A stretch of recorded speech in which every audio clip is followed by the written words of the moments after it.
দর্শক, আমন্ত্রণ যমুনা ডেস্কে। শুরুতেই শিরোনাম। সামরিক আইন জারিকে কেন্দ্র করে দক্ষিণ কোরিয়ার রাজনীতিতে নাটকীয়তা। 6 ঘন্টা পর সিদ্ধান্ত প্রত্যাহার করলেও তোপের মুখে প্রেসিডেন্ট। তুরস্কের বিরুদ্ধে প্রকাশ্যে নিষেধাজ্ঞা আরোপ করে গোপনে ইসরায়েলকে তেল সরবরাহের অভিযোগ। প্রতিবাদ করায় 9 তুর্কি নাগরিকের কারাদণ্ড। কঠোর অভিবাসন আইনের শঙ্কায় যুক্তরাষ্ট্র মেক্সিকো সীমান্তে আশ্রয়ের প্রার্থীদের ঢল। ডোনাল্ড ট্রাম্প ক্ষমতা গ্রহণের আগেই প্রবেশ করতে চান মার্কিন মুলুকে।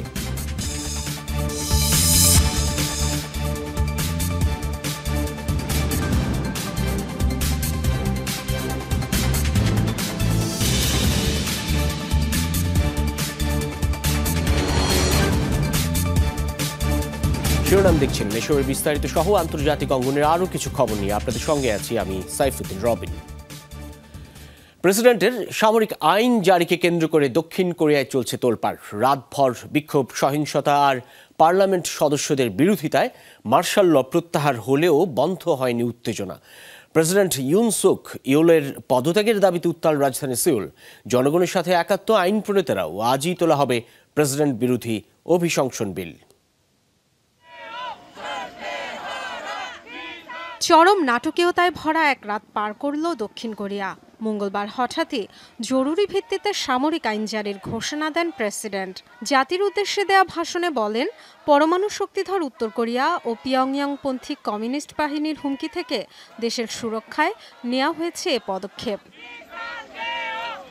সব রাজনৈতিক কর্মকাণ্ড নিষিদ্ধ করে আইন বাস্তবায়নের দায়িত্ব দেয়া হয় সেনাপ্রধানকে। কিছুক্ষণের মধ্যেই পার্লামেন্ট ভবনে হেলিকপ্টার দিয়ে নামতে দেখা যায় সেনা সদস্যদের।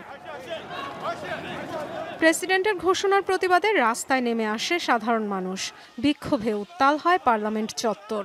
সংঘর্ষ, ভাঙচুরও হয়। এমন পদক্ষেপ অর্থহীন। যদ্দূর জানি ৮০ সাল থেকে এবারই প্রথম সামরিক আইন জারি হলো। ২১ শতকেও এমন হচ্ছে। ঘোষণার 2 ঘন্টার মধ্যে বিরোধিতা জানায় এমপিরা। ন্যাশনাল অ্যাসেম্বলিতে জড়ো হন তারা। পার্লামেন্টে প্রবেশ করতে চাইলে নিরাপত্তা বাহিনীর সাথে হাতাহাতি সংঘর্ষ হয় তাদের। ব্যারিকেড ভেঙে দেয়াল টপকেও ভেতরে ঢুকে অনেকে। সামরিক আইন জারির বিরুদ্ধে ভোট দেন 190 এমপি। উত্তপ্ত পরিস্থিতিতে বুধবার সকালে মার্শাল ল প্রত্যাহারের ঘোষণা দেন প্রেসিডেন্ট ইয়ন। জানান পার্লামেন্টের অবস্থান মেনে নিয়েছেন তিনি। ন্যাশনাল অ্যাসেম্বলির মার্শাল ল প্রত্যাহারের দাবির কারণে সেনাদের সরিয়ে নেওয়া হয়েছে। পার্লামেন্টের অবস্থান মেনে নিচ্ছি। মন্ত্রিসভার বৈঠকের মাধ্যমে সামরিক আইন প্রত্যাহার করা হবে। দেশকে অচল করে দেওয়ার কর্মকাণ্ড থেকে পার্লামেন্ট সদস্যদের বিরত থাকার আহ্বান জানাচ্ছি। তবে এরপরও অবসান হয়নি নাটকীয়তার। এবার প্রেসিডেন্টের পদত্যাগের দাবি জোরালো হচ্ছে দেশটিতে। ইয়নের বিরুদ্ধে অভিশংসন বিল তোলার উদ্যোগ নিয়েছে বিরোধীরা। মার্শাল ল তুলে নিলেও বিশ্বাসঘাতকতার দায় এড়াতে পারেন না তিনি। প্রেসিডেন্ট ইউন যে স্বাভাবিকভাবে দেশ পরিচালনায় ব্যর্থ, পুরো জাতির সামনে তা প্রকাশ পেয়েছে। তার এখনই পদত্যাগ করা উচিত, আর এটাই জনগণের ম্যান্ডেট। 2022 সালে দক্ষিণ কোরিয়ার প্রেসিডেন্টের দায়িত্ব পান ইউন সুক ইয়োল। দেশটির পার্লামেন্টের 300 আসনের মধ্যে 108টি আসন তার দলের। Dorothy Tasrin, Jamuna News. হঠাৎ করেই দক্ষিণ কোরিয়ায় সামরিক শাসন জারির কারণ নিয়ে চলছে চুলচেরা বিশ্লেষণ। সিউলের পক্ষ থেকে উত্তর কোরিয়ার ষড়যন্ত্র এবং হুমকির কথা বলা হলেও রাজনৈতিক বিশ্লেষকরা বলছেন ভিন্ন কথা। রাজনৈতিক প্রতিপক্ষের চাপের কারণে এবং অভ্যন্তরীণ নানা সংকট সামাল দিতে ব্যর্থ হয়েই এমন পদক্ষেপ নিয়ে থাকতে পারেন প্রেসিডেন্ট ইয়োল। গেল কয়েক দশক ধরেই চলছে দুই কোরিয়ার মধ্যে বিবাদ। এর মধ্যে কয়েক দফায় সামরিক উত্তেজনাও সৃষ্টি হয়। বিশেষ করে উত্তর কোরিয়ার পরমাণু কর্মসূচি এবং যুক্তরাষ্ট্রের সাথে দক্ষিণ কোরিয়ার সামরিক সম্পর্কের কারণে একাধিক সৃষ্টি হয়েছে যুদ্ধ পরিস্থিতির। মঙ্গলবার দক্ষিণ কোরিয়ার প্রেসিডেন্ট ইয়োলের সামরিক শাসন জারির কারণ হিসেবে পিয়ংইয়ংয়ের সামরিক বাড়াবাড়ি এবং ষড়যন্ত্রকে প্রচার করা হচ্ছে। তবে রাজনৈতিক ও সামরিক বিশ্লেষকদের মত ভিন্ন। বিরোধী দলকে দমানোর কারণ হিসেবেও এমন পদক্ষেপ নিতে পারেন yellow.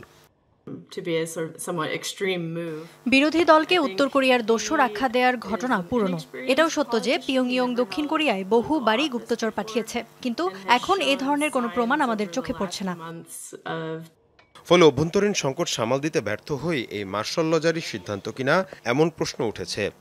being increasingly frustrated with রাজনৈতিকভাবে খুব বেশি অভিজ্ঞ বলা যাবে না প্রেসিডেন্টকে। বেশ কিছুদিন ধরেই আমরা দেখে আসছি যে দক্ষিণ কোরিয়ার অভ্যন্তরীণ রাজনীতিতে নানামুখী সংকট চলছে। পার্লামেন্ট সহ প্রতিটি ক্ষেত্রেই তার বিরুদ্ধে শক্তিশালী হচ্ছে বিরোধীরা। ফলে সেই হতাশা থেকেও এ ধরনের সিদ্ধান্ত তিনি নিতে পারেন। cases of national emergency. Donald ট্রাম্পের এর আগের মেয়াদেও দুই কোরিয়ার মধ্যে যুদ্ধ পরিস্থিতির সৃষ্টি হয়। মীর মুশফিকা হাসান, যমুনা নিউজ। ইসরায়েলের সাথে গোপন সম্পর্কের অভিযোগে বিতর্কের মুখে পড়েছেন তুরস্কের প্রেসিডেন্ট রিসেপ তাইয়েপ এরদোগান। নিষেধাজ্ঞা আরোপের পরও তেল আবিবকে তেল দেওয়ার অভিযোগ উঠেছে আঙ্কারার বিরুদ্ধে। সম্প্রতি স্যাটেলাইট ইমেজ বিশ্লেষণ করে এই তথ্য প্রকাশ করে একটি সংস্থা, যার জেরে তোপের মুখে পড়েছেন এরদোগান। তার ভাষণ চলাকালীন প্রতিবাদ জানানোয় মঙ্গলবার 9 বিক্ষোভকারীকে সাজা দিয়েছে তুর্কি আদালত। গাজায় ইসরায়েলি আগ্রাসন শুরুর পর থেকে সবচেয়ে সরব দেশগুলোর মধ্যে অন্যতম তুরস্ক নিয়মিতই ইসরায়েলি প্রধানমন্ত্রীকে তুলোধুনো করেন রিসেপ তাইয়েপ এরদোগান। এবার সেই এরদোগানের ওপরই ইসরায়েলকে সহযোগিতার অভিযোগ তুলে ক্ষোভ ঝাড়ছেন নিজ দেশের নাগরিকরাই। গত মে মাসে তেল আবিবের সঙ্গে সব ধরনের বাণিজ্যিক সম্পর্কে স্থগিতের ঘোষণা দেয় আঙ্কারা। তবে অভিযোগ উঠেছে, প্রকাশ্যে নিষেধাজ্ঞার কথা বললেও গোপনে ইসরায়েলকে তেল সরবরাহ অব্যাহত রেখেছে দেশটি। গাজায় আগ্রাসন নিয়ে বেশিরভাগ মুসলিম দেশ যখন নীরব, তখন বেশ প্রশংসিত হয়েছিল এরদোগানের কঠোর অবস্থান। এবার তেলকাণ্ডে প্রশ্নবিদ্ধ হচ্ছে এই নেতার ভূমিকা। সম্প্রতি তুরস্কের বিরুদ্ধে দ্বিমুখী অবস্থানের অভিযোগ তুলে এক প্রতিবেদন প্রকাশ করে স্টপ ফুয়েলিং জেনোসাইড ক্যাম্পেইন। তাদের দাবি, স্যাটেলাইট ইমেজ ও শিপিং ডাটা বিশ্লেষণ করে তুরস্ক থেকে ইসরায়েলে তেলের ট্যাঙ্কার পাঠানোর প্রমাণ পাওয়া গেছে। গাজায় গণহত্যায় ইসরায়েলের সেনাবাহিনীর মাধ্যমে সরাসরি ব্যবহৃত হয় তুরস্কের পাঠানো জ্বালানি, এমন অভিযোগও করেছে তারা। মূলত স্টপ ফুয়েলিং জেনোসাইডের এই প্রতিবেদন প্রকাশের পর থেকেই সমালোচনার মুখে পড়তে হয়েছে এরদোগানকে। গত শুক্রবার ভাষণের সময় এই ইস্যুতে তুর্কি নাগরিকদের তোপের মুখে পড়েন এরদোগান। ইসরায়েলকে সহযোগিতা বন্ধের আহ্বান জানিয়ে স্লোগান দিলে আটক করা হয় তাদের। মঙ্গলবার 9 বিক্ষোভকারীকে কারাদণ্ড দেন দেশটির আদালত।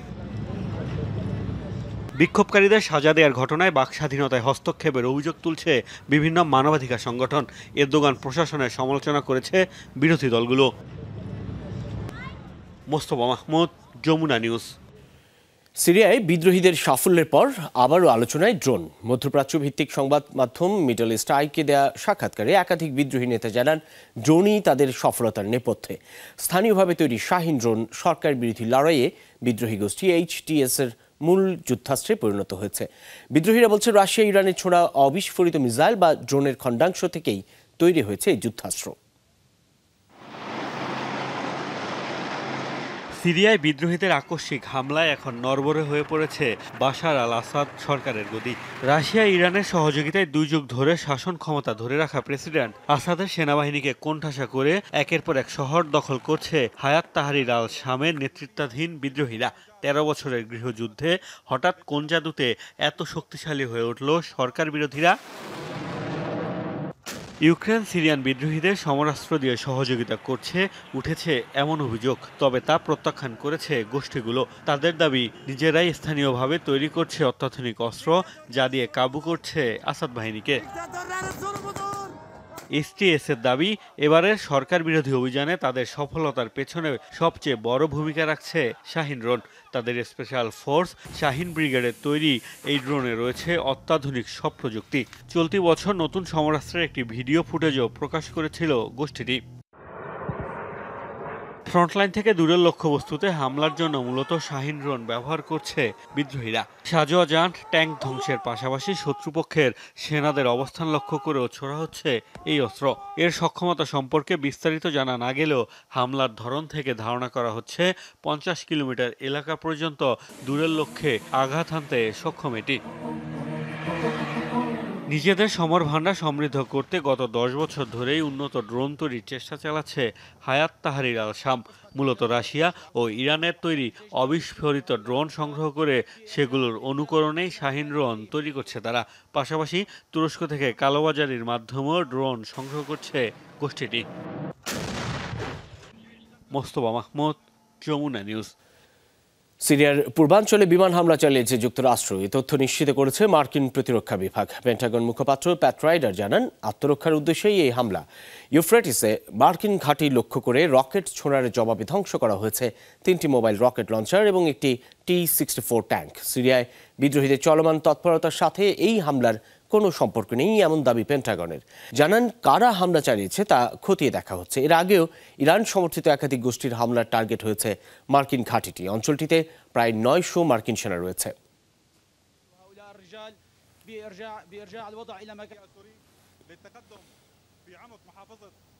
This morning, U.S. Central Command forces successful systems in the vicinity of military support site Euphrates. Syria ইস্যুতে জাতিসংঘের নিরাপত্তা পরিষদের বৈঠকে ব্যাপক উত্তেজনা ছড়িয়েছে যুক্তরাষ্ট্র ও রাশিয়ার মধ্যে। পরস্পরের সাথে বাকবিতণ্ডায় জড়িয়েছেন দুই দেশের প্রতিনিধি। বৈঠকে সিরিয়ার পরিস্থিতি নিয়ে উদ্বেগ প্রকাশ করে যুক্তরাষ্ট্র। বক্তব্যে আসাদ সরকারকে সহযোগিতা করায় রাশিয়ার সমালোচনা করেন মার্কিন প্রতিনিধি। বলেন, বিদ্রোহী গোষ্ঠী HTS যুক্তরাষ্ট্র ও জাতিসংঘের সন্ত্রাসী তালিকাভুক্ত। সিরিয়ায় গোষ্ঠীটি যা করছে তা কোনোভাবেই সমর্থন করে না যুক্তরাষ্ট্র। একই সাথে রুশ সমর্থনে আসাদ বাহিনী যা করছে তার প্রতিও সমর্থন নেই ওয়াশিংটনের।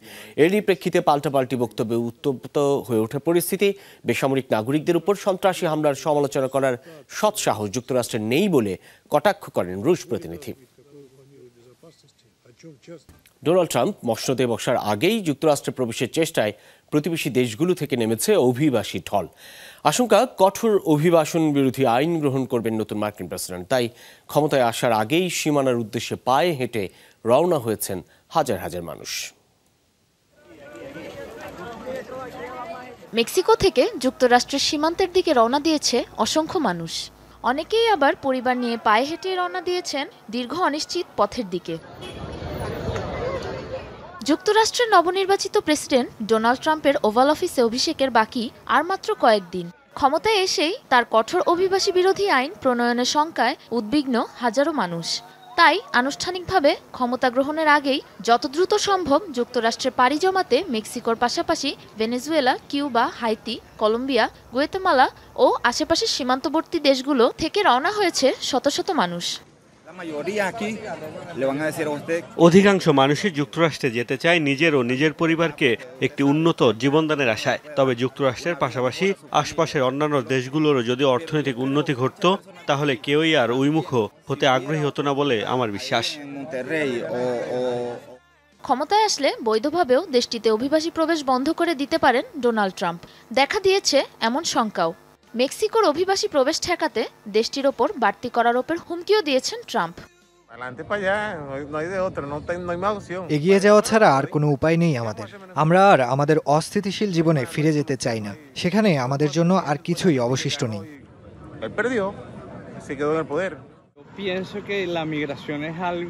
আমরা অনেক কষ্ট করে এ পর্যন্ত এসেছি।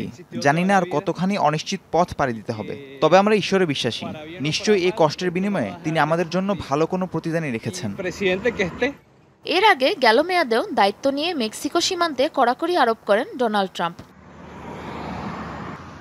সাবরিনা নুসরাত, যমুনা নিউজ। দায়িত্ব নেওয়ার আগেই নতুন মন্ত্রিসভা নিয়ে বিপাকে নবনির্বাচিত মার্কিন প্রেসিডেন্ট ডোনাল্ড ট্রাম্প। প্রতিরক্ষা মন্ত্রী হিসেবে প্রথমে পিট হেগসেথের নাম ঘোষণা করলেও এখন এই পদে রদবদল আনতে যাচ্ছেন রিপাবলিকান এই নেতা। মার্কিন গণমাধ্যম ওয়াল স্ট্রিট জার্নাল বলছে, পেন্টাগনের দায়িত্ব পেতে পারেন ফ্লোরিডা গভর্নর রন ডিস্যান্টিস। একাধিক সূত্রে বরাতে সংবাদ মাধ্যমটি জানায়, মনোনয়ন পাওয়ার পর থেকেই হেগসেথে ব্যক্তিগত ও পেশাগত জীবনে নানা অভিযোগ উঠছে। আর এমন বিতর্কের জেরে চাপে পড়েছেন ট্রাম্প। এই কারণেই এই পদে নিজের মনোনয়ন পরিবর্তন করতে যাচ্ছেন তিনি, যদিও এই বিষয়ে এখন পর্যন্ত আনুষ্ঠানিক কোনো ঘোষণা আসেনি। জাহাজ চলাচলকে ঘিরে আবার উত্তেজনা ছড়িয়েছে চীন ফিলিপাইনের মধ্যে। বেইজিংয়ের বিরুদ্ধে দক্ষিণ চীন সাগরে আগ্রাসী আচরণের অভিযোগ করেছে ম্যানিলা। দাবি, বুধবার আন্তর্জাতিক সমুদ্র সীমায় নিয়মিত টহলের সময় ফিলিপাইনের জাহাজকে বাধা দেয় চীনের নৌবাহিনী ও কোস্টগার্ড। এক বিবৃতিতে ম্যানিলা জানায়, তাদের জাহাজের অ্যান্টেনা লক্ষ্য করে জল কামানো ছোড়া হয় চীনের নৌযান থেকে। দাবির পক্ষে একটি ভিডিও প্রকাশ করেছে ফিলিপাইনের কোস্টগার্ড। চলতি বছরের শুরু থেকেই দক্ষিণ চীন সাগরে দুই দেশের উত্তেজনা বেড়েছে। গুরুত্বপূর্ণ ওই সমুদ্রপথে বছরে $3 ট্রিলিয়ন বেশি বাণিজ্য হয়। দক্ষিণ চীন সাগরের বেশিরভাগ অংশের নিয়ন্ত্রণ দাবি করে চীন। বিভিন্ন অংশে নিজেদের কর্তৃত্ব দাবি করে ফিলিপাইন, ব্রুনাই, ইন্দোনেশিয়া, মালয়েশিয়া ও ভিয়েতনাম। ষষ্ঠ দিনের মতো সরকার বিরোধী বিক্ষোভে উত্তাল জর্জিয়া। মঙ্গলবারও রাজধানী তিবিলিসিতে ব্যাপক বিক্ষোভ করেছে ইইউ পন্থীরা। দাঙ্গা পুলিশের সাথে বিক্ষোভকারীদের দফায় দফায় সংঘর্ষে রণক্ষেত্রে পরিণত হয় পার্লামেন্ট এলাকা। পুলিশের উপর লেজার বিম, আতশবাজি দিয়ে হামলা চালিয়েছে আন্দোলনকারীরা। জবাবে জলকামান, টিয়ার গ্যাস ছুড়েছে পুলিশ। গত 6 দিনের বিক্ষোভের জেরে আটক নাগরিকদের পুলিশ হেফাজতে নির্যাতনের অভিযোগ তুলেছেন বিক্ষোভকারীরা। ইউরোপীয় ইউনিয়নে যোগ দেওয়ার আলোচনা বন্ধ করার জেরে বিক্ষোভ ছড়িয়েছে জর্জিয়ার নাগরিকদের মধ্যে।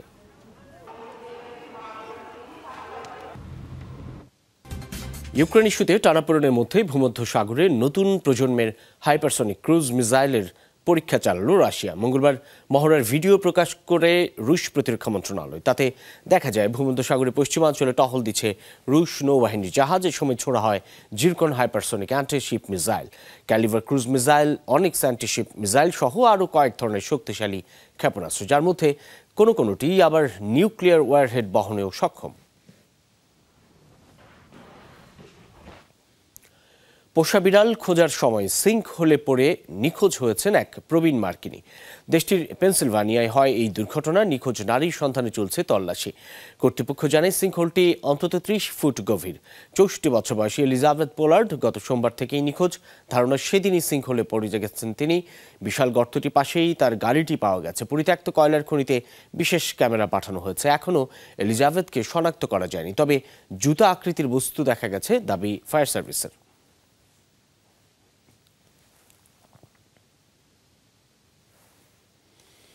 শিশুদের বাইসাইকেল নিয়ে চোরের পেছনে ধাওয়া করলেন পুলিশ।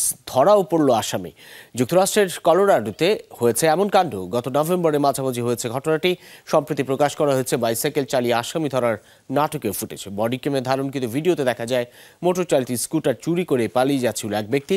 শুরুতে দৌড়ে পিছু নিলেও পরে পাশে থাকা বাইসাইকেলে চড়ে বসেন পুলিশ। এক পর্যায়ে ধরেও ফেলেন আসামিকে। পুলিশ জানায় আটককৃতের বিরুদ্ধে চুরি ছাড়াও আরও 3টি অপরাধে গ্রেফতারি পরোয়ানা রয়েছে, যার মধ্যে একটি অস্ত্র লুটের অভিযোগ। যমুনা আইডেস্ক এ পর্যন্তই। এতক্ষণ সাথে থাকার জন্য ধন্যবাদ সকলকে।